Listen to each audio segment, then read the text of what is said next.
దేవునికి స్తోత్రాలు. ప్రభువు తన ఉచితమైన కృపను బట్టి మనను క్షేమంగా కాపాడుతూ సెప్టెంబర్ నెలలోనికి మనం ప్రవేశింపచేసి ఈ దినములన్నింటిలో కూడా మనను నడిపించిన విధానం కొరకై దేవునికి ఎంతైనా స్తుతులను చెల్లించవలసిన వారు. 5వ దినంలో మనం ఉన్నాం. 5వ దినం 10వ గంట దాటి ముందుకు వెళ్ళిపోవడానికి దేవుడు చూపిస్తున్నారు. ప్రభు చూపించిన కృపంతటి కొరకై ఎంతైనా దేవునికి స్తుతులను చెల్లించాల్సిన వారుగా ఉంటున్నాం. గడిచిన వారం అంతా కూడా కాపాడారు. అందుకొరకు దేవుని స్తుతులు చెల్లిద్దాం. దేవుని స్తోత్రం. ప్రభునందుకులారా, ప్రభు అనే ఉచితమైన ఉన్నతమైన కృపను బట్టి దేవుని వాక్యాలను శ్రేష్టంగా మనం చదువుకుని ధ్యానం చేయడానికి ప్రభు అనుకూలత చూపిస్తా ఉన్నారు. గడిచిన ఆదివారం నాడు దైవిక క్షమాపణ అని దేవుని వాక్యాలను మనం చదువుకున్నట్లు లేదా ధ్యానం చేసినట్టుగా నాకు బాగా గుర్తుంది. దైవిక క్షమాపణ సంపాదించుకున్న బిడ్డ రక్షణ సంపాదించుకుంటున్నాడు. రక్షణ సంపాదించుకున్న బిడ్డ బాప్తీస్తు అనుభవానికి వస్తున్నాడు. బాప్తీస్తు అనుభవానికి వచ్చినటువంటి ప్రియ బిడ్డలు ఆయన యొక్క శరీరమును రక్తమును తీసుకునేటువంటి పరిశుద్ధ క్రమంలోకి వస్తున్నారు. ఈ రీతిగా వచ్చినటువంటి ప్రియులు ప్రభునందుకులారా దేవుని సన్నిధిలో దేవుని కొరకు సాక్షులుగా జీవిస్తా ఉన్నారు. ప్రభునందుకులారా, అయితే ఈ సాక్ష్య జీవితంలో సాగి పెడుతుంటే దేవుడు మనల్ని బలపరుస్తున్నాడు. ఏదో ఒక సమయం ముందు మనం దేవుని పిలుపును అందుకోవాల్సిన వారుగానే ఉంటున్నాం. దేవుని పిలుపును అందుకున్న తర్వాత ప్రభునందుకులారా, దేవుని పిలుపును అందుకున్న తర్వాత క్రైస్తవ ప్రియులైతేనేమో సమాధి చేస్తున్నారు దేవుని వాక్యానికి అనుగుణంగా. హైందువులు అయితేనేమో ప్రభునందుకులారా దాన సంస్కారాలు చేస్తున్నారు. అయితే ఇక్కడ ఒక వాక్యాన్ని మేము ఒక మాట మీతో చెప్పండి. నాకు తెలిసిన కొంతమంది ప్రియులు ఉన్నారు. వారు మహాప్రార్థనా పరులు, దేవుని సన్నిధిలో చాలా నమ్మకంగా జీవించినటువంటి వారుగా ఉన్నారు. సాక్ష్యం చెప్పినటువంటి వారు ఉన్నారు. ఆత్మను సంపాదించినటువంటి వారు ఉన్నారు. కానీ వారి కుటుంబం మొత్తం కూడా హైందవ ధర్మంలో యాగాలతోనూ పూజలతోనూ వ్రతాలతోనూ నియమాలతోనూ లేకుంటే ప్రభునందుకులారా ఇప్పుడు క్రమంగా అక్టోబర్ నెల నవంబర్ నెల వస్తే కొన్ని నియమాలు వస్తే రకరకాల వస్త్రాలు ధరిస్తున్నారు. ప్రభుత్వం ఆర్థికంగా జీవించేటువంటి కుటుంబంలో వారు ఒకరే ప్రభుత్వం. అయితే వారు నిద్రించిన తర్వాత చనిపోయిన తర్వాత కుటుంబీకులందరూ కూడా పట్టుకుంటారు. మేము పలానా ఆడలాగా మేము పెట్టులో పెట్టి మోసుకెళ్ళి జీవితం మాకు లేదు అని చెప్పి అడ్డం తిరిగారు.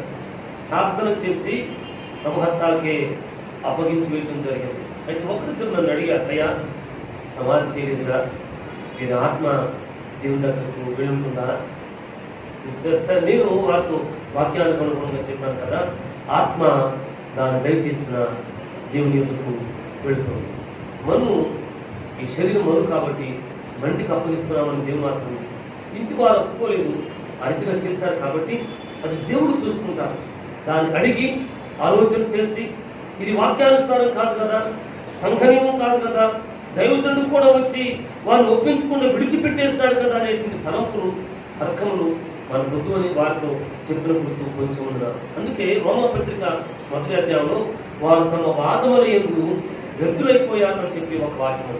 దేవుని ప్రియబిడ్డ, దేవుని యొక్క సన్నిధానంలో జీవించేటువంటి మనము దేవుని వాక్యానికి అనుగుణంగా మనం దేవుని హస్తాలకు అప్పగించుకుంటూ దేవుని సన్నిధిలో జీవిస్తూ వాదములకు నేను మంచి అనే తలంపులకు గురి కాకుండా, లేకుంటే ఆలోచనకు గురి కాకుండా, మాటకు గురి కాకుండా దేవునితో ఇది దేవుని చేత పిలువబడి లేవనెత్తబడే పరిశుద్ధుల గుంపులో ఉంటే అది మనకు ఆశీర్వాదము ఉంది అని నేను దేవుని వాక్యాన్ని చదువుతున్నాను. నాతో పాటు దేవుని యొక్క చెవకంలో మత్తయి సువార్త 12వ అధ్యాయం గమనించాలి. 27వ అధ్యాయం 52వ వచనంలో మనం చూసినట్లయితే దేవుడు పిలిచినప్పుడు మనం లేవనెత్తబడేటువంటి అనుభవం అయితే శ్రేష్టత ఉంది, ఆశీర్వాదం ఉంది, మేలు ఉంది. లేవనెత్తబడిన తర్వాత దేవునితో సాగిపడేటువంటి గొప్ప అనుభవాన్ని కూడా మనం చూస్తుంటాం. మత్తయి సువార్త 27వ అధ్యాయం 52వ వచనాన్ని మనం చదువుకుంటామండి. సమాధులు తెరవబడి నిద్రించిన అనేక మంది పరిశుద్ధుల శరీరములు కూడా లేచి ఉద్యమిస్తుంటారు. ప్రభునందుకులారా, ఈ లోకంలో నిద్రించిన వారు అనేక మంది, లేకుంటే చనిపోయిన వారు అనేక మంది సమాధుల్లో ఉంచబడుతున్నారు. ఆయన రాకడ కాలంలో ఆయన ప్రధాన పౌర శబ్దమనగానే, ప్రధాన దూత పౌర శబ్దమనగానే దేవుని స్వరం వినగానే ప్రభునందుకులారా ఈ సమాధుల్లో నిలుస్తున్నటువంటి వారు మహిమ వస్త్రమును ధరించినటువంటి వారే లేవనెత్తబడతారట. దేవుని వాక్యము అదే మాట ఇక్కడ ఉంది.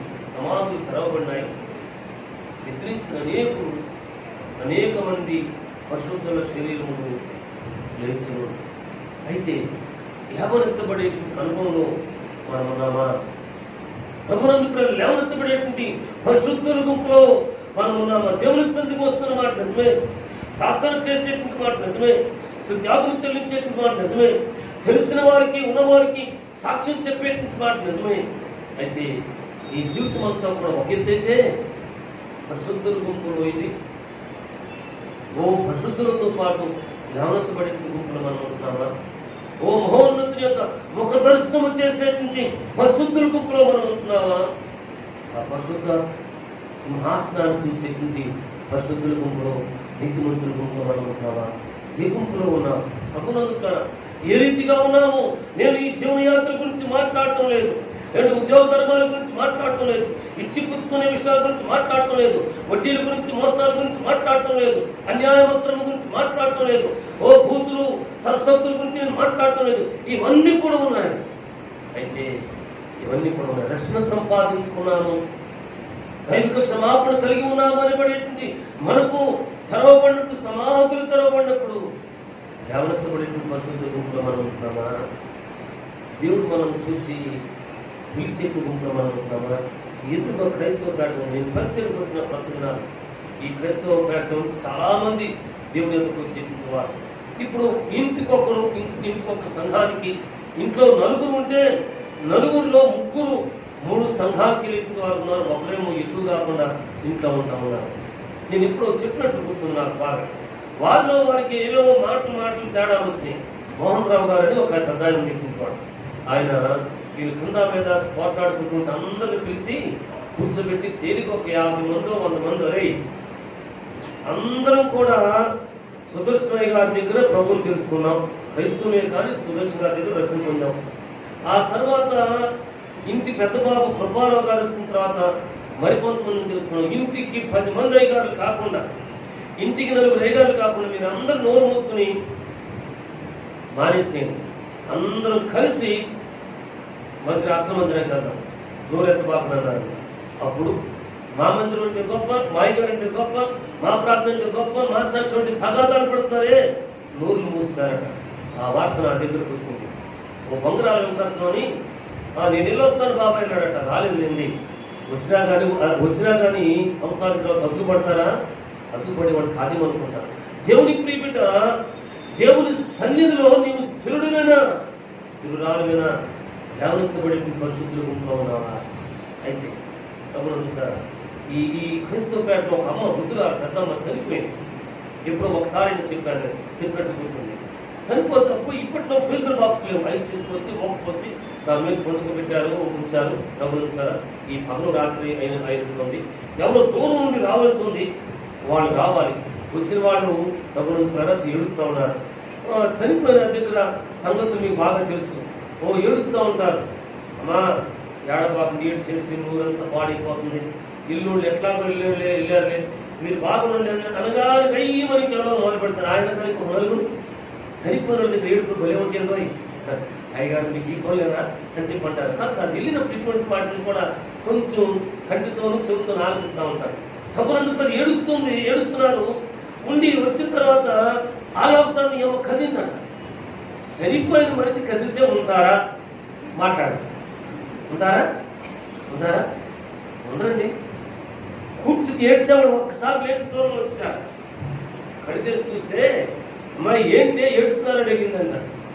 ఏ కూతురు, మేనగోడలు, మనవరాలు, కోడలు నువ్వు చచ్చిపోయాను. నేను చచ్చిపోవాలా? నన్ను దేవదూతులు వచ్చి పరలోకానికి తీసుకెళ్లారు. పెద్ద సింహాసనం తెల్లటి వస్త్రాలు తీసుకున్న కిరీటం ధరించిన యేసయ్య ఉన్నాడు. నేను తీసుకెళ్తే నేను ఈమెను కాదు తీసుకురామన్నది, ఒక ఆయుష్ ఉంది, ఇంకొక ఫలానామని చెప్పంటామా, నీకు ఆయుష్ ఉంది, ఇవ్వమని చెప్పాడు. నేను తిరిగి వచ్చి నాకు మెడకు వచ్చేసరికి మీరు అందరూ చుట్టూ చేరి ఏడుస్తూ ఉన్నారు. ఈయన ఎక్కడికి వెళ్ళిందట? పరలోకానికి వెళ్ళిందట. పరమరక్షకుడు తన కళలో ఏం ఆయుష్ ఉంది, ఏమి కాదు నేను తీసుకుని రమ్మన్నది అని అంటే వెళ్ళిపోయాడు.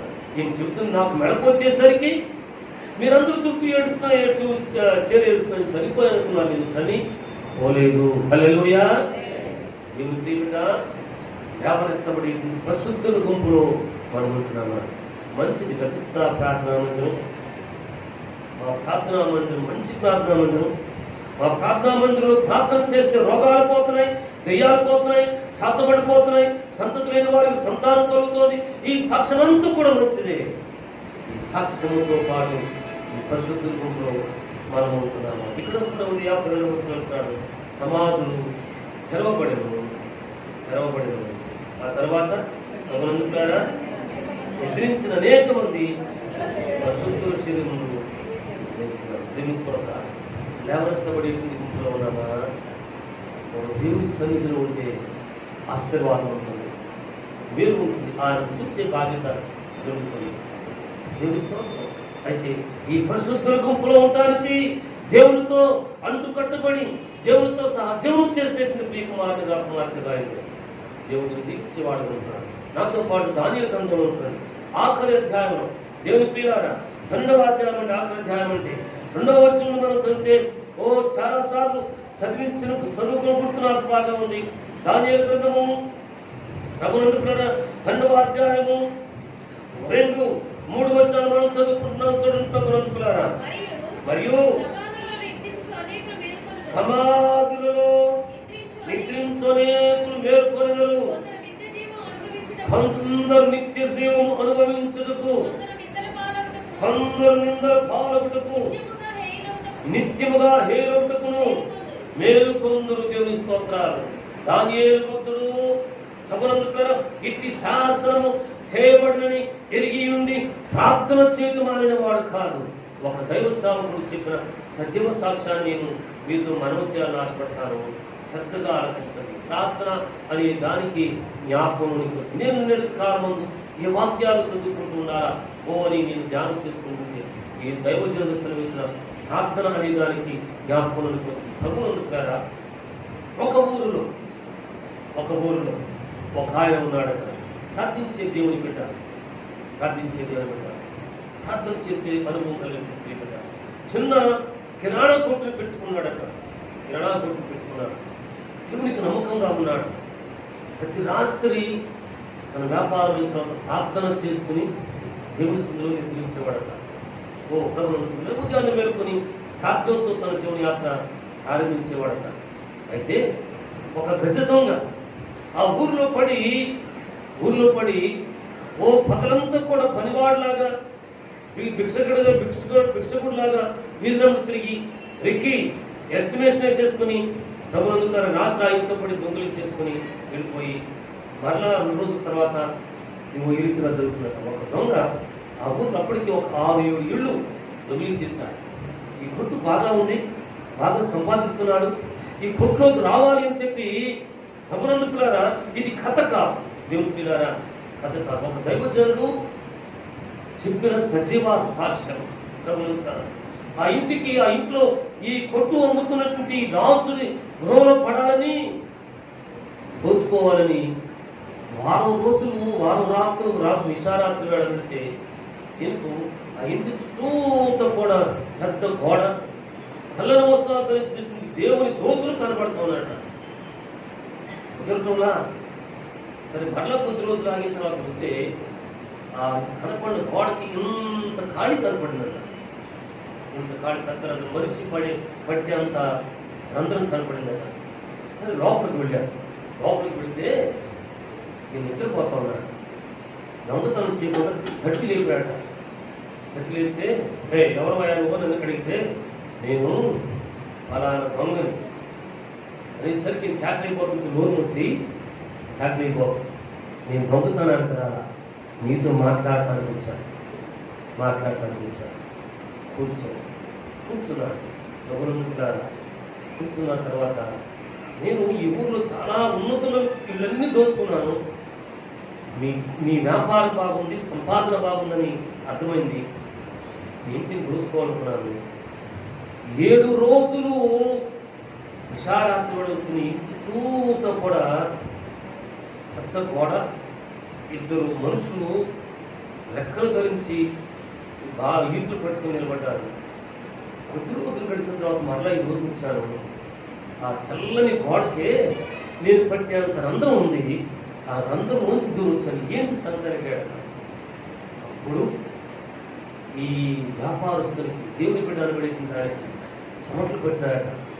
అప్పుడు చెప్పాడు, రోజు నేను నిద్రపోయే ముందు తేలిక అరగంట పైన నా కొరకు, నా జీవితం కొరకు, నా బిడ్డల కొరకు, దేవుడు నాకు అనుగ్రహిస్తున్న ఆశీర్వాదం కొరకు ప్రార్థన చేసుకునేవాడిని. రాత్రి కలిసిపోయాను ప్రభా, నిద్రపోతున్నాను. ఈ రాత్రి మంచి నిద్ర, ఉదయాన్నే మంచి మెడకం కూడా దయచేయి అని 3 ముక్కలు ప్రార్థన, లేదు 4 ముక్కలు ప్రార్థన, లేదు 5 ముక్కలు ప్రార్థన చేసి కొనుక్కున్నాను. అందుకే నా ఇంట్లోనికి నువ్వు రావడానికి అవకాశం దొరికిందని చెప్పాను. హల్లెలూయా. ఇప్పుడు ఇక్కడ చదువుకున్న వాక్యం ఏమంటే, దానియేలు చెప్తున్నాడు, మరియు సమాధుల్లో నిద్రించు అనేకులు మేల్కొనిదరు, కొందరు నిత్యజీవ అనుభవానికి, కొందరు నిందల పాల్గొట్టుకు, నిత్యముగా దేవుడుకు మేల్కొంటారట. దేవుని ప్రియ జనాంగమా, ప్రార్థన లేకోకుండా మన జీవన యాత్ర సాగిపోతుందంటే ఎట్లానే సాగిపోతుందేమో. దానియేలు భక్తుడు సామాన్యుడు కాదు. అట్టి శాస్త్రము చేయబడినప్పటికీ కూడా ప్రార్థన చేయకుండా మానినవాడు కాదు. లేవనెత్తబడేటువంటి అనుభవం కావాలి అనుకుంటే, ఆ పరిశుద్ధుల గుంపులో నీవు ఉండాలి అనుకుంటే నీవు ప్రార్థన చేయి. ప్రార్థనతో పాటు నీ జీవన యాత్రలో నీ పరిశుద్ధ నియమానికి, సంఘ నియమానికి, నీ జీవిత పరిశుద్ధ యథార్థత నియమానికి ఆటంకంగా ఏవేవో దొరుకుతూ ఉంటాయి. నువ్వు చేస్తూ ఉంటావు. నోటితోనో, చేతులతోనో, అడుగులతోనో, నీ పరిపాట్లలోనో, నీ ఉద్యోగ ధర్మంలోనో, నీ యాత్రలోనో చేస్తూ ఉంటావు. వాటిని విడిచిపెట్టు. పరిశుద్ధుల గుంపులో వచ్చావు. లేవనెత్తబడినప్పుడు ఇక్కడేముంది? నిత్య జీవమునకు అనుభవించేటువంటి పరిశుద్ధుల గుంపులో ఉంటావు. లేని పక్షంలో నిందల పాలవడానికి, నిత్యముగా హేయులయ్యేటువంటి వారి గుంపులో నీవు ఉంటావు. ఒక ధనవంతుడు ఉన్నాడు జోకన్ను. కనులెత్తి చూస్తే లాజరు అబ్రహాము భక్తుని యొక్క కుడి పార్శ్వమున ఉన్నాడు. అక్కడ నుండి జ్ఞాపకం, అబ్రహామా దయచేసి నా ఇంటికి కనికరపడి లాజరును పంపించు, తన చితికిన వేలుతో నా దాహార్తిని తెచ్చుకుంటాను. ఎక్కడైతే నేను నరకయాతన అనుభవిస్తున్నాను అని సెలవిస్తాను. నిత్యముగా హేయులు అంటే ఆ గుంపులో ఉంటాం మనం. దేవుని సంతానం ఆ గుంపులో మనము విడిచిపెట్టబడతాం. దేవుని సంతానం విడిచిపెట్టబడవద్దు. నిత్య జీవనం అనిపించేటువంటి పరిశుద్ధుల గుంపులో ఉండడానికి మనం సిద్ధపడే వారుగా మనం ఉంటే మేలు ఉంది, ఆశీర్వాదం ఉంది. దేవుని స్తోత్ర. లేవనెత్తబడేటువంటి పరిశుద్ధుల గుంపులో ఉన్నటువంటి వారు ఏం చేస్తారో ఇక్కడ ఒక 2వ వచనం 3వ వచనం ఉంది. బుద్ధిమంతులైతే, చదవండమ్మా, ఆకాశ మండలంలోని జ్యోతులను పోలిన వారే ప్రకాశించెదరు, నీతి మార్గమును అనుసరించి నడుచుకున్నట్లు ఎవరు అనేకులను త్రిప్పుదురు, వారు నక్షత్రము వలె నిరంతరము ప్రకాశిస్తారు. హల్లెలూయా. ఈ పరిశుద్ధుల గుంపులో ఉంటే, బుద్ధిమంతులైన గుంపులో ఉంటే వీరట ఆకాశమంలోని జ్యోతులను చూడని వారే ప్రభునంటారా నిరంతరము ప్రకాశిస్తారు. ప్రకాశిస్తూ ఉన్నామా? మనం చూసిన వారు వీరు ప్రార్థన చేసుకునే వారిని నిజముగా చెప్పుకోగలుగుతున్నారా? వీరు ప్రార్థన చేసుకోగలిగిన వారిని, ప్రార్థించే వారిని ఓ ప్రభునంటారా మనం చూసి చెప్తున్నారా? ముందు నమస్కారం చెప్పి వెనకాల మన గురించి సణుక్కుని కొనుక్కొని గుడుతున్నారా? తెలివిగా ఉంటున్నామా? దేవుని ప్రియులారా, దేవుని సంతానమా, మనం లేవనెత్తబడి ఉంటూ ఉన్నాం. ఆకాశం బుద్ధిమంతులైతే ఆకాశ మండలంలో జ్యోతులను పోలిన వారి ప్రకాశిస్తారు. నీతి మార్గమును అనుసరించి నడుచుకున్నట్టు ఎవరు అనేకులు తిరుగుతారో వారు నక్షత్రములే నిరంతరము ప్రకాశిస్తారు. దేవుని స్తోత్రం.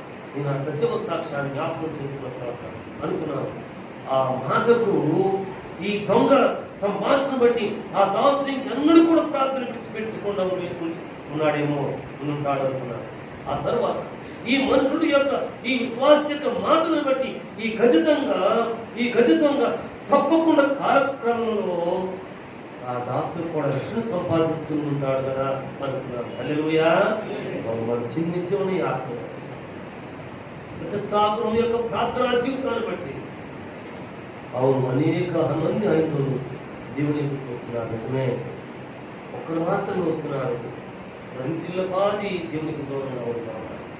దేవుడి ఒకరు ముగ్గురు నలుగురు వస్తుంటే వారు ఇంకా దైవరక్షణ లేకున్నాను, వాగ్దానం లేకున్నాను, బాప్తిస్మం లేకపోకున్నాను, ఓ దేవుని క్రియలు లేకపోకున్నాను, సాగి వెళ్ళిపోతా ఉన్నారు. వారికి తక్కువకుండా పరిశుద్ధ గుంపులో చేర్చబడ్డారు. కేవలంతబడేటువంటి యథార్థవంతుల ఓ నీతిమంతుల గుంపులో చేర్చబడ్డానికి అటువంటి వారి దానియేలు వలె ప్రార్థించు వారుగా ఉన్నారు. ఇటు శాసనం మాకు తెలుసు, ప్రార్థించేవారు ఆ శాసనాన్ని ఆరుమారు చేయగలిగిన వాడు మన దేవుడు. ఈయన సజీవుడు, గుర్తించే ఈయన చనిపోయిన వాడు కాదు అనడానికి ఖాళీ శిలువ మనకు కనబడుతోంది. దేవుని సంతానమా, ఆయన జీవించుతున్నవాడు ఈ దినమందు స్వరూపుడుగా మన మధ్యలో ఉంటున్నట్టు వాడు ఇవో ఇక్కడ నిలబడి మాట్లాడుతున్నట్టు ఈ మనుషుల యొక్క ఈ పరిచారకుని అంతరంగాన్ని కూడా తన తరాసులు పెట్టి చూసేటువంటి వాడు, బేరీజు వేసేటువంటి వాడు సామాన్యుడు కాదు. ఆయన పరిశుద్ధుడు. అయితే మనం ఏ అనుభవంలో ఉన్నాం? యోహాను సువార్త 11వ అధ్యాయంలోకి మనం వచ్చినప్పుడు 11వ వచనంలో మనం చదువుకున్నప్పుడు దేవుని ప్రియులారా ఇక్కడ యేసుక్రీస్తు వారు అంటారు, తన స్నేహితుడైనటువంటి లాజరు నిద్రించుతున్నాడు, మనము అతనిని మేలుకొల్పుటకు మనము ఎదుగుతున్నామని సమీపారు. ఈ వాక్యాన్ని నేను కడప జన్మలో చదువుకున్నాను చాలాసార్లు. ఈరోజు మరలా చూసినప్పుడు అనిపించింది కదా, అవును లేవనెత్తబడే గుంపు కదా మంది సంఘాన్ని, నేను కూడా ఉన్నాను కదా. అయితే నిద్రించేటువంటి ఎంతమందిని నేను సంఘం కలిసి లేవనెత్తామా? ప్రశ్న వేసుకున్నాను. నీవు కూడా ప్రశ్న వేసుకోగలుగుతావా? నా సంఘముతో కలిసి, నా ప్రియులతో కలిసి, నా సోదరులతో కలిసి, నా సహోదరులతో కలిసి, నా తోటి తల్లులతో కలిసి, లేకపోతే ఒక తండ్రి నేను నా తోటి తండ్రులతో కలిసి ఎంతమందిని నిద్రించే వారిని లేవనెత్తడానికి వెళ్ళాను.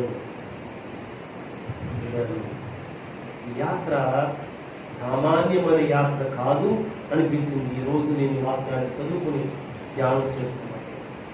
యేసయ్య తనతో పాటు ఉన్నటువంటి అనేకులు బయలుదేరి వెళ్తున్నప్పుడు ఇప్పుడు నిద్రిస్తున్నటువంటి మన స్నేహితులైన లాజరును నిద్రగా పెడుతున్నామని శ్రమించాడు. మరణం కాదన్నది. అందరూ మేము మార్తా మరియులు, ఆయనతో పాటు వీరితో పాటు రక్త సంబంధికులు, లాజరు చనిపోయాడు, సమాధిలో ఉంచి వచ్చాము, 3 రోజులు అయిపోయింది, 4 రోజులు అయిపోయింది, అయ్యో ఈ యేసు స్వామి కబురు చేయగానే వచ్చి ఉంటే చనిపోయేవాడు కాదు కదా అనుకుంటున్నాడు. కానీ మన పరమతండ్రి అయితే, పరమరక్షకుడైతే, జీవాధిపతి అయితే, మాట మాత్రము సర్వోచ్చ అద్భుతాలు చేసిన దేవుడైతే మన స్నేహితుడైతే లాజరు నిద్రిస్తున్నాడు. యేసు ప్రభువు వారికి ఒక్కరికి మాత్రమే స్నేహితుడు కాదు, తనతో పాటు ఉన్న సంఘమంతటికి, సహవాస ప్రియులందరికీ స్నేహితుడు. దేవుని బిడ్డ, కుటుంబంలో ఎవరైనా బలిగిపోన్నారా? వేదన చేత ఉన్నారా? కన్నీటితో ఉన్నారా? రుణగ్రస్త జీవితాల చేత ఉన్నారా? వడ్డీల మీద వడ్డీలు కట్టుకుని కుటుంబం అల్లకల్లోలం అయిపోయే ఉన్నారా? అటువంటి వారు యేసుకు ఒక్కరికి మాత్రమే స్నేహితుడు కాదు. ఈ గృహంలో, ఈ మందిరంలో చేరుకున్న ప్రతి ఒక్కరికి ప్రియమైన స్నేహితుడు. హల్లెలూయా. వారి మీద మనం వేరుకొల్ప వెళ్ళవలసినటువంటి బాధ్యత అనవచ్చు. బాధ్యత కంటే దేవుడు ఆధిక్యత మనకిచ్చాడు. ఎంతమందిని మీరు కొలిపాం? ఎంతమంది కొరకు కన్నీరు కారుస్తున్నాం? ఎంతమంది కొరకు మొరపెడుతున్నాం, ఎంతమంది విషయంలో దైవ ప్రత్యక్షతలు మనం సంపాదించుకుంటున్నాం, ఆ ప్రత్యక్షత నెరవేరుతుందా? ఒక మాట మీతో మనం చేయండి, ప్రార్థన చేస్తుంటే ఏవో కనపడుతుంటాయి, మన ఆశ కొద్ది కొన్ని కనపడుతుంటాయి, సుమా కనపడుతుంటాయి. ఇది నిజమనుకుని చెప్పబోకు. నేను ఇప్పుడు ఒకసారి చెప్పుకుంటూ అనుకుంటున్నాను. నాకు తెలిసిన కొన్ని కుటుంబాలు ఉన్నాయి, సంఘాలు ఉన్నాయి. కొంతమంది ప్రార్థన చేయగానే ప్రార్థన చేసుకుంటున్నామండి అని చెప్తే అయిపోయింది కానీ దేవుడు ఏం చెప్పాడు, ఏం చెప్పలేదా? మరి ఎందుకు ప్రార్థన చేసుకున్నాను? అది ఎత్తిపడి పనవచ్చా, విమర్శ అవ్వచ్చా, ఏమనవచ్చో తెలియదు. అటువంటి మాటలను కట్టిపెట్టేసాయి, మానేసాయి. ఏదో కనపడుతాయి, అవతల వాళ్ళ ఆలోచనను అంతరాత్మ కనుగొంటారు కూడా కొంతమంది చెబుతుంటుంటారు. ఒక మాట మీతో చెప్పను. ఇప్పుడు ఒకసారి సంఘంలో చెప్పినట్టు ఎవరో ఒకరి కొరకు సంఘంలో ప్రార్థించేస్తున్నంట. ఒక దేవుడు బిడ్డ, మరి మీకు ఇద్దరు కౌల పిల్లలు పుట్టినట్టు చూపించాడు దేవుడు అని చెప్పారు. వీళ్ళకి పండగ కౌల పిల్లంట, కూతుర్లు కాకుండా కొడుకులు పుడితే బాగుండు, కట్నాలు వస్తే నాశ కదండి. మీరు కాదు, మీరు కట్నాలు తీసుకెళ్ళాలి నేను అట్లేదు, పూర్తి లోపల సరిగ్గా చెప్తున్నాను, ఆశ కాదు ప్రభులారా. తర్వాత ప్రార్థన చేసి మన ఒక నెల రోజుల తర్వాత కొడుకు పుడుతున్నాడని చెప్పారంట. అదే స్వరం. సరే, 1 నెల 2 నెలలు 9 నెలలు ఇవి అయిపోవాలి కదా. 9 నెలలు అయిన తర్వాత కూతురు పుట్టిందంట. ఇప్పుడు ప్రార్థన ఈ కళ్ళు ఏమైపోయినట్లు? మా అయ్యా అంటే విమర్శ కాదు, ఇది నిజం. దేవుని సంతానమా, మనము మేలుకొల్ప వెళ్ళేటువంటి పరిశుద్ధుల గుంపులో మనం ఉంటాం. లేవనెత్తబడేటువంటి పరిశుద్ధుల గుంపులో, ఆయన చూసేటువంటి గుంపులో మనం ఉంటాం. ప్రార్థన మంచిది, దైవ దర్శనం మంచిది, దైవ ప్రత్యక్షత మంచిది, దేవుని కనికరం మంచిది. మనం ఒక దైవ దర్శనం చెబుతున్నామంటే అది నిజముగా దేవుని ప్రత్యక్షత అయి ఉండాలి. నేను చాలాసార్లు చెప్పాను, మాకు 8 సంవత్సరాల సంతానం లేదు. ఎవరో చెప్తే వరంగల్లు జడ్సన్ అబ్రహాం గారి యొక్క మీటింగ్ 2వ శనివారం నాడు వెళ్ళారు. కూటమి అయిపోయిన తర్వాత తేలిక 3-4 వేల మంది సభది. ఆ రోజు అందరికీ ప్రార్థన చేస్తారు. నేను కూడా లైన్లోనే నిలబడి వెళ్ళాను. నేను వెళ్తే జడ్సన్ అబ్రహాం గారు ఒక అడుగు దూరంలో అనుకుంటాను నిలబడ్డారు. అట్లా కళ్ళు మూసి 1 second, maybe fraction of 2 minutes 1 minute కళ్ళు తెలిసి, బ్రదర్ మీరు సావుకరు కాదు, దేవుడు మీకు కుమారుని ఇస్తాను వాగ్దానం ఉంది కాదు, మీరేంటి వీళ్ళందరితో పాటు లైన్లోకి వచ్చారని చెప్పి దేవుడు అని సహోదరు తెలిసి దేవుడికి ఇస్తానని డాడీ అయ్యగారు వస్తే బ్రదరు అయ్యగా దైవ సాగు తీసుకెళ్ళి భోజనం పెట్టించి ఛార్జీలు ఇచ్చి పంపించమన్నారు. దేవుడు పిల్లారా, అయ్యా జడ్సన్ అబ్రహాం గారంటే ఆయన మహానుభావుడు, ప్రార్థనాపరుడు, ఆ కృపను పొందుకున్నాడు. నాకు లేదు కాబట్టి నాకు కనపడి చెప్తానంటాను. లేదు కనపడి చెప్పుకోకు. నీ సొంత ఆలోచన అనుకున్నావు కూడా కళ్ళలోకి వస్తున్నాయేమో, ఒక్కసారి పరిశీలన చేయి, వేరువేయి. నిద్ర మేలుకున్నటువంటి వారిని, లేకపోతే శ్రమ అనిపిస్తున్న వారిని, వేదన అనిపిస్తున్న వారిని, తొందరతో ఉన్న వారిని, శ్రమపడుతున్న వారిని లేవనెత్తడానికి లేదు. పరిశుద్ధుల గుంపులుగా, పరిశుద్ధులుగా, పరిశుద్ధ సంఘంగా మనం ఉందాం. దేవుడు మనం గురించి వాడుతున్నాడు. అది యేసయ్య బయలుదేరి వెళ్తుంది, తనతో ఉన్న వారితో మనము మన స్నేహితులైన నిద్రించుతున్న లాజరును మేలుకొల్ప వెళ్తున్నాము. నిద్రపోయేది మానవులారా రండి అని ఒక మంచి పాఠం దేవుడికి. యేసుని బ్రతకండి. నిద్రపోతున్నామా?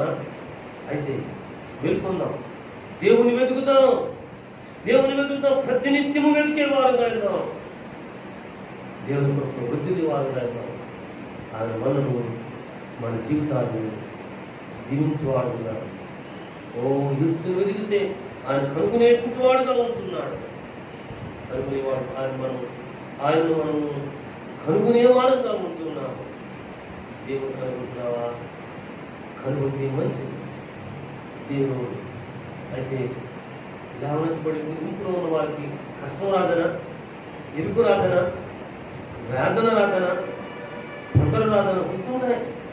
మరణాపాయకరమైన పరిస్థితులు కూడా వస్తుంటాయి. అప్పుడు మనల్ని మనం దేవునికి మాత్రమే అప్పగించుకునే వారంగా దేవుని వాక్యంలో అపోస్తుల కార్యం 7వ అధ్యాయం 60వ వచనం అండి. చూడండి, అక్కడ స్తెఫను భక్తుడు ఉన్నాడు. సౌలు అనేటువంటి అధిపతి రాళ్లతో కొట్టి చంపటానికి సమ్మతించాడు. తన ప్రాణమును విడిచిపెడుతూ స్తెఫను భక్తులు ఒక మంచి మాటను పలికారు అక్కడ. అంతే కదా, 7వ అధ్యాయం మనం చూస్తున్నాం కదా. మంచి అతను మోకాళ్ళుని వారి మీద ఈ పాపమును మోపకుమని గొప్ప శబ్దంతో పలికెను. ఈ మాట పలికి నిద్రించెను. సౌలు అతని చావునకు మరణమునకు సమ్మతించాడట. ఇక్కడ ఉన్న మాట ఏమంటే, స్తెఫను భక్తుడు ఆత్మావేశుడై, ఆత్మచేత అభిషేకించబడిన వాడై, పరిశుద్ధాత్మ దేవుని అగ్ని చేత కాల్చబడినటువంటి వాడిని దేవుని వాక్యాన్ని నిర్దిష్టంగా ముక్కుస్తుడిగా ప్రకటిస్తుంటే సౌలు రాణువారు రాళ్ళతో కొట్టి చంపడానికి నిర్ణయం చేశారు. చనిపోతున్న సమయంలో స్తెఫను భక్తుడు పలికిన మాట ఏమంటే వారి మీద హత్యా నేరము మోకాళ్ళుని అప్పుడు ఒక మంచి మాట అంటే నిద్రించెను. ఈ మాట పలికి నిద్రించెను. నిద్రపోయాడట. సరిపోనా? ప్రభుత్వలేరా? దేవుని వాక్యంలోనే ఈ వాక్యానికి అనుగుణంగా ప్రకటన గ్రంథంతో పాటు అండి దేవుని సంతానమా 14వ అధ్యాయం 13వ వచనంలో పద్మాస్తుత్యుపవాసేన జ్ఞాని అయిన మహానుభావుడు శ్రమిస్తాడు కదా. అంతటా ఇప్పటి నుండి ప్రభువునందు మృతినందు మృతులు ధన్యులని రాయమని పరలోకమునుండి ఒక స్వరం చెప్పగా ఇంటిని దేవుని స్తోత్రం. హల్లెలూయా. అయితే నీవు లేవనెత్తబడేటువంటి పరిశుద్ధుల గుంపులు కనుక ఉండి ఉంటే, ఆ రీతిగా నీ జీవనయాత్ర సాగుతూ ఉంటే, నీ మాటలు సాగుతూ ఉంటే, నీ క్రియలు సాగుతూ ఉంటే, ఇప్పటి నుండి ప్రభువునందు మృతి నుండి మృతులు ధన్యులు అంటే నీ మరణము ధన్యకరమైనదన్నమాట. ప్రభువునందు కదా ధన్యకరమైనటువంటి మరణాన్ని కోరుకో, ధన్యకరమైన యాత్రను కోరుకో, ధన్యకరమైన నిద్రను కోరుకో. మనసులో ఉంటూ పోయేటంటే గారా అనిపించుకునే మాటని కోరుకో. ఎవరు కోరుకోలేండి అని కొంతమంది అనుకుంటారు. ఇప్పుడు చచ్చిపోతే ఎంత బాగుందో, సాగు వారి జోలికి రాదు అని నువ్వు అనుకుంటున్నావేమో. ఈ కష్టాలు, ఈ నష్టాలు, ఈ బాధలు ఈ లోకంలో నన్ను విడువవు, నీ పరలోకంలో తీసివేసావేనో పాట కూడా కీర్తన కూడా ఉంది కదా, వాడు కొనుక్కుంటావే. అయితే ఒక్కడు కోరుకుంటావేమో, రాదది. ఎందుకంటే నువ్వు చేసే పనులు చేస్తూనే ఉంటావు కదా, మనం చేసే పనులు చేస్తూనే ఉంటాం కదా. మా తమ్ముడు కనపడి వన్నా చెప్పలేదా నేను 100 మార్క్స్ వెళ్ళిపోతా ఉంటా. మా తమ్ముడు డబ్బులు తీసుకుని రూపాయికి 2 రూపాయలు ఇవ్వలేదని, వడ్డీ ఇవ్వలేదని వడ్డీ లెక్కలేసుకుంటూ ఉంటా. ఇటువంటి సమాజంలో చాలా ఉన్నాయి. క్రైస్తవ సంఘంలో కూడా ఉన్నాయి దేవుని పెట్టారా. అయితే ఈ రీతిగా ఉన్నటువంటి నువ్వు కోరుకోగానే ప్రాణం తీసేసుకుంటే దానియేలు గ్రంథం 12వ అధ్యాయంలో చూసుకున్న రీతిగా అక్కడ ఉంటావు, ఇక్కడ ఉండవు, నిత్యజీవము గుంపులో ఉండవు. నీకు లెక్క వేయాలి కదా, ఆ లెక్క కొరకే నీ దీర్ఘాన్ని పొడిగిస్తా ఉన్నాడు. ఆలోచించే స్తెఫను భక్తుడు ఆత్మచేత అభిషేకించబడినవాడు, దేవుని వాక్యమును ప్రకటించిన వాడు, దేవుని శిలువను ఎత్తుకున్నటువంటి వాడాడు. మనం ప్రాణం విడిచిపెట్టేవాడు. ప్రభా, ఈ దోషమును, ఈ పాపమును మీరు మీద మోపకమని ఆ మాట పలికి మోకాళ్ళుని నిద్రించాడట. అవును, ప్రభువునందు నిద్రించిన వారు ధన్యులు, వారు మాత్రమే లేవనెత్తబడి పరిశుద్ధుల గుంపులో ఉంటారు. ఈ పరిశుద్ధుల గుంపులో ఉన్నామా? ఈ పరిశుద్ధుల సమాజంలో మనం ఉన్నామా? లేకుంటే నిందపాలకులకు మరి హేగులకు విడిచిపెట్టబడే గుంపులో మనం ఉంటున్నాము. ఈ దినముందు ఒక్కసారి మనలను మనం ప్రభు హస్తాలకు అప్పగించుకొని ఆలోచన చేసుకునే వారంగా మనం ఉన్నాం. ఒకవేళ దేవుని ప్రియబిడ్డగా అయింది శ్రమ చేతను, పరీక్ష చేతను, వేదన చేతను, దుఃఖం చేతను, గడ్డి చేతను కృషించిపోయే జీవితం ఉంటున్నావా? దేవుడు శ్రమిస్తున్నాడు. నిర్జీవమైనటువంటి ఎముకలారా, నిర్జీవమైనటువంటి వీళ్ళారా, లేవనెత్తమని దేవుడు వీళ్ళారా. ఈ లోకంలో బలహీనమైపోయిన తర్వాత కొంచెం ఆరోగ్యం వచ్చి తీసుకునే ఆహారం బట్టి ఆరోగ్యవంతులుగా అయితే దేవుడు సెలవు అంతకంటే బలవంతులుగా మనం ఉంటాం. ఈ లోకంలో ఒక బలహీనత నుండి విడుదల పొందితేనే ఆరోగ్యవంతులు అవుతాం. కానీ దేవుడు లేవనెత్తితే అంతకంటే బలిస్తాం, అంతకంటే శక్తివంతులు, అంతకంటే యుద్ధశూరులు. మనము శత్రువు వేస్తే ప్రతి బాణమును కూడా మనము ఎదిరించి వాడిని ఓడించి జీవితంతో శిలువ జెండా కింద నిలవబడేటువంటి యుద్ధశూరులను మనం హల్లెలూయా హల్లెలూయా మనము సామాన్యులము కానే కాదు. నాతో పాటు యెహెజ్కేలు గ్రంథము 37వ అధ్యాయంలోకి వస్తున్నామండి. 37వ అధ్యాయం. ఈ అధ్యాయం మొదటి నుండి చదువుకుంటూ పెడితే చాలా సత్యము 12వ వచనం వరకు మనం చూస్తే చాలా శాశ్వతమైనటువంటి ఆత్మీయ బలం దొరుకుతుంది. మనం నేను ప్రధానికి వెళ్ళిన తర్వాత ఒకసారి చదవండి. నేను చదువుకున్నట్టు అని నేను గొప్పగా చెప్పను. గృహానికి వెళ్ళిన తర్వాత చదవండి. దేవుని స్తోత్రం. ప్రభువునందుకారా దేవుని హస్తము, దేవుని ఆత్మ యెహెజ్కేలు భక్తి మీదకి వచ్చిందట. ఆయన ఆత్మ చేత అభిషేకించబడితే ఆత్మావశుడై ఉండగా ప్రభువునందుకున్న ఈ పరమ తండ్రి యెహోవా ఒక లోయ దగ్గర తీసుకుని వెళ్ళాడట. మాట నీకేమి కనబడుతున్నాయని చెప్పి అడిగితే ఆయన ఎండిపోయిన ఎముకలు కనబడుతున్నాయ్యా అని సెలవిస్తే పరమ తండ్రి కూడా ఇవి బ్రతకగలవా అని అడిగారు. అడిగితే ప్రభువునందులారా ఏమోనయ్యా నీకేం తెలుసు, నాకేం తెలుసు స్వామి. దేవుని వాక్యం చూసిందంటే అప్పుడు ఈ రీతిగా 4 వచ్చాల వరకు సంభాషణ అయిన తర్వాత 4వ వచనంలో పరమ తండ్రి అంటున్నాడు, ఈ ఎముకలతో ఈ రీతిగా సెలవు. ఎండిపోయిన ఎముకలతో చెప్తాను, ఎండిపోయిన ఎముకలారా యెహోవా మాట. మొదట ఎండిపోయినటువంటి మనం, శ్రమతో ఉన్నటువంటి మనము, దుఃఖంతో ఉన్నటువంటి మనము, వెలువైపడుతున్నటువంటి మనము, ప్రభువునందు అసహించుకుంటున్నటువంటి మనము, దాడి చేయబడుతున్నటువంటి మనము మొదట మాటను ఆలకించాలట. మాటను ఆలకించాలట.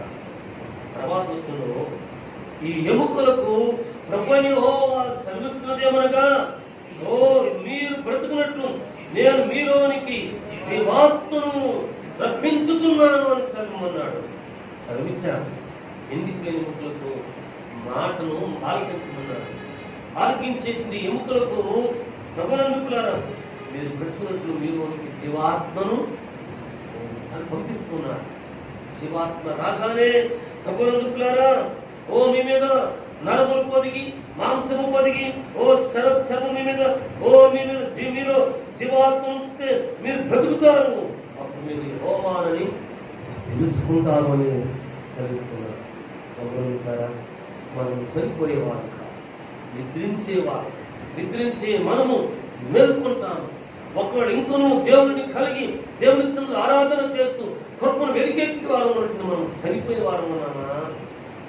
దేవుని మాటను సరిగా సవ్యంగా ఆలకించి విను. ఆ మాటను బట్టి జీవాత్మ వస్తోంది, నరములు పొదుగుతున్నాయి, శరీరం పొదుగుతోంది. ప్రభువునందుకులారా జీవాత్మను పంపించగా బ్రతికే వారు అవుతున్నాం, సజీవులం అయిపోతున్నాం. ప్రభువునందుకులారా దేవుని కొరకు జీవించే వారు అవుతున్నాం. దేవుని స్తోత్రం. ఒక్క మాట ప్రభువునందుకులారా 10వ వచనం ఒకరు చదవండి ఎవరైనా సరే గట్టిగా. ఆయన నాకు ఆజ్ఞాపించినట్లు నేను ప్రవచింపగా జీవాత్మ వారిలోనికి వచ్చెను. వారు సజీవులై లేచి లెక్కింప శక్యము కాని మహాసైన్యమై నిలిచి. హల్లెలూయా. ఈ మాట నాతో చెప్తారా మీరు? ప్రభువులారా, వారు సజీవులై లేచి లెక్కింప శక్యము కాని మహాసైన్యమై నిలిచిరి. హల్లెలూయా. ఆనాడు హెజ్కేలు భక్తుడు పలకగా ఓ మహాసైన్యమై నిలిచినటువంటి ఆ ఎండిపోయిన ఎముకలు ఈనాడు మన రక్షకుడు యేసుక్రీస్తు వారు సెలవిస్తే ఈ బెతెస్దా ప్రార్థనా గృహము మహాసైన్యమై నిలవగలరా? తప్పక నిలుస్తుంది. అవును, అంటే నీవు నేను మనము ఒక పరిశుద్ధ నియమంలోనికి రావాలా, ఒక ప్రార్థన నియమంలోనికి రావాలా, వాక్య నియమంలోనికి రావాలా, సాక్ష్య నియమంలోనికి రావాలా. దేవనెత్తబడే కుటుంబంలో మనకు ఆచారాలు ఉన్నాయి కదా, అలవాట్లు ఉన్నాయి కదా, కుటుంబంలో కొన్ని నియమాలు ఉన్నాయి కదా. మనం రకరకాల కుటుంబాల నుంచి వచ్చాం, రకరకాల సమాజాల నుంచి వచ్చాం. మనకు ఆచారాలు ఏమో ఉన్నాయి కదా, కట్టుబాట్లే ఉన్నాయి కదా. ఇది తీసివేస్తే ఏమవుతుందో, ఇది మానివేస్తే ఏమైపోతుందో, ఇది కాదంటే ఏమైపోతుందో. ఇగో ఈ తలంపులన్నింటినీ కూడా యేసయ్య పాదాల దగ్గర పెట్టి విడిచిపెట్టినప్పుడు ఆయన మాట ఆలకించినప్పుడు మనమట మహాసైన్యమై నిలుస్తాం. ఎవరి కొరకు? దేవుని కొరకు. పరిశుద్ధుడైన దేవుని కొరకు. పరిశుద్ధుడైన దేవుడు ఏర్పాటు చేసుకున్న ఆయన ప్రియ సంఘం కొరకు. నశించిపోతున్న ఆత్మను రక్షించుట కొరకు మన మహాసైన్యముగా నిలబడతాము. నిలబడి గుంపులు మనం ఉన్నామా? ఒకసారి ఆలోచించే. దేవుని ప్రియకుడిగా జీవించు, దేవుని కొరకు వర్ధిల్లు. ఒక ఆదివారం కనబడటం మాత్రమే కాక దేవుని కనబడుతూ దేవుని ఆయనతో మాట్లాడటానికి నువ్వు సిద్ధపడు. దేవుడు నిన్ను విడిచిపెట్టేవాడు కాదు. నువ్వు ముద్రిస్తావంటే నీ సమయం ఇంకా ఉంది అంటే మేల్కొంటావు. చుట్టూ చేయని వారు ఏడ్చేటి వారు ఆశ్చర్యపోతారు. దేవుడి కూడా దేవుడు విడిచేవాడు కాదు, ప్రభావం చూపించేవాడు, కనికరమును చూపించేవాడు. అందుకే దేవనెత్తబడి పరిశుద్ధుల గుంపులో ఉండడానికి దేవుడు దేవుని ప్రియ మనము ఎవరైతే అనేకులు దేవుని వైపు చెప్పుతారో వారు ఆకాశ మండలంలో జ్యోతుల వలె ప్రకాశిస్తారు. ప్రకాశించే వారంగా ఉన్నాం, జీవించే వారంగా ఉన్నాం, కనికరం పొందే వారంగా ఉన్నాం. అనేకులు దేవుని నడిపించే వారంగా ఉన్నాం.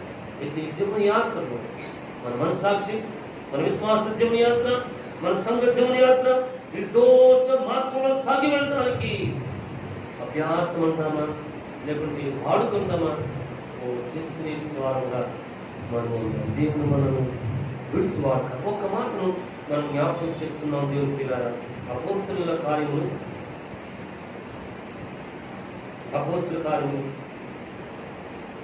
24వ అధ్యాయంలో 24వ అధ్యాయము 15-16 వచ్చారు.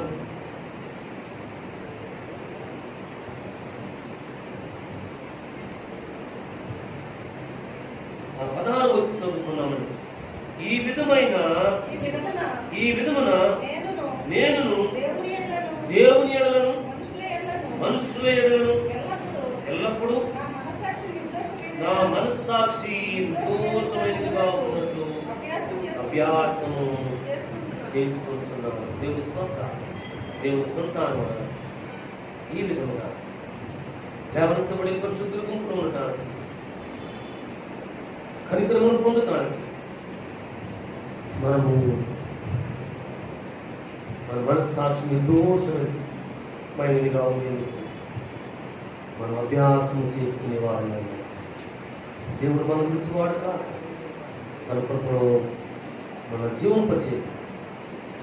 లేవనెత్తబడి పరిశుద్ధుల గుంపులో ఉండడానికి మనం సిద్ధపడుతుండగా, జాగ్రత్తగా ఉంటుండగా, యాత్రను కాపాడుతుండగా, అంతరంగాన్ని భద్రం చేసుకుంటుండగా, మనం విడిచిపెట్టుకున్న ఆచారాలు, అవాడుకులు, క్రమాలను దేవుని హస్తాలకు అప్పచెప్పి జయం పొందాలని కోరుకుంటుంటాం.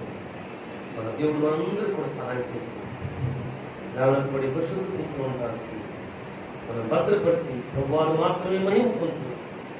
అది రాకటం వరకు మనం ముందుకు నడిపిస్తారు కాక. ప్రార్థన చేసుకుంటున్నాం, దేవుని పరిశుద్ధ వాక్కులను దీవిస్తారు కాక.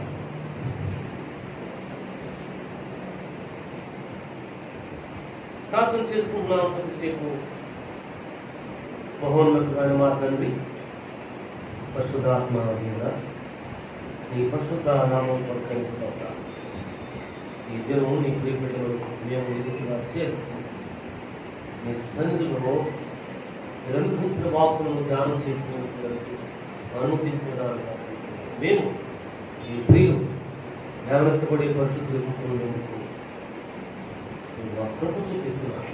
అందుకు తగిన రీతిలో మేము జాగృతంగా జీవిస్తాను.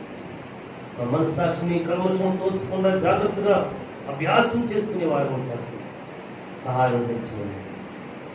మమ్మల్ని కొన్ని కృపాస్తారా మా రక్షకుడు ప్రీతో చేస్తున్నాము, ప్రార్థిస్తున్నాము. ఆమేన్. ఆమేన్.